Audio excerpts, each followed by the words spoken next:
नहीं सकता, पृथ्वी को कोई ऊंचा उठा नहीं सकता, ठीक उसी प्रकार टंट्या भील के इतिहास को कोई झुका नहीं सकता, कोई दबा नहीं सकता। मेरे साथियों, मामा तो बहुत हुए, कोई मामा कंस हुआ, तो कोई मामा शकुनी हुआ, तो कोई एक घोषणावीर को भी मामा मानता है, पर हमारा तो एक ही मामा है और वो है टंट्या मामा। मेरे साथियों, हमारा टंट्या मामा लड़ा था गोरे अंग्रेजों से और हमारी लड़ाई है इन काले अंग्रेजों से। मेरे साथियों, इन काले अंग्रेजों से क्या कारण है कि भारत के अंदर 8% आदिवासियों की जनसंख्या है, अकेले मध्य प्रदेश के अंदर 22.5% आदिवासियों की जनसंख्या है।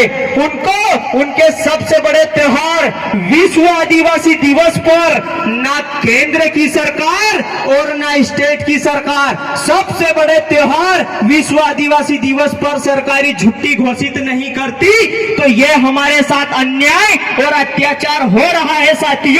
इसलिए हमें इन लोगों से लड़ने की आवश्यकता है। मेरे साथियों, आज घर में कुत्ता पाला जा रहा है, घर में बिल्ली पाली जा रही है, घर में गधा भी पाला जा रहा है, पर एक दलित और एक आदिवासी अगर किसी की मटकी से पानी पी लेता है तो उसकी हत्या कर दी जाती है। मेरे साथियों, तो यह हमारे साथ अन्याय और अत्याचार पशुओं से भी ज्यादा हो रहा है। मेरे साथियों, और आज आदिवासी अगर कोई अपना सांस्कृतिक कार्यक्रम करता है या सरकार के खिलाफ अपने साथ हो रहे अन्याय और अत्याचार के खिलाफ अगर लड़ता है, सरकार के खिलाफ धरना प्रदर्शन करता है, तो ना उनके बारे में अखबार में कुछ छपता है, ना टीवी पे कुछ दिखता है। मेरे साथियों, तो ऐसे जैसे कोई आदिवासी इस देश में रहता नहीं, तो ये हमारे साथ अन्याय और अत्याचार हो रहा है। हमारी लड़ाई इस भेदभाव को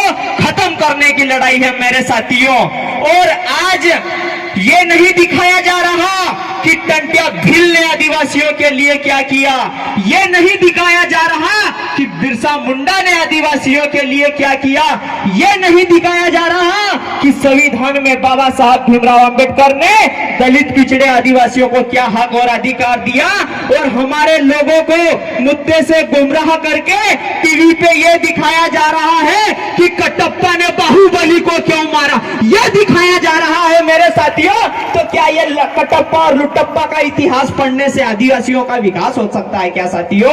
नहीं हो सकता। मेरे साथियों, और आज देश में ये हमारे बहुजन समाज की जनसंख्या 85% है। आज देश में बेरोजगारी का आलम यह है कि पहली बात तो वैकेंसी नहीं निकलती, अगर वैकेंसी निकलती है तो एग्जाम नहीं होती, और अगर एग्जाम होती है तो पेपर लीक हो जाता है। मेरे साथियों, आज पढ़ा लिखा बेरोजगार युवा सड़कों पे दर दर भटक रहा है। मेरे साथियों, और रिजर्वेशन कहाँ है? सरकारी संस्थाओं में। धीरे धीरे देश की तमाम सरकारी संस्थाएं बेची जा रही है। मेरे साथियों, ना रहेगा बांस, ना बजेगी बांसुरी, ना रहेगी सरकारी संस्था, ना मिलेगी सरकारी नौकरी। मेरे साथियों, इसी के साथ ये कोई राजनीतिक मंच नहीं है जहां पर मैं इनका विरोध करूं, इसीलिए अपनी बात को यही विराम दूंगा।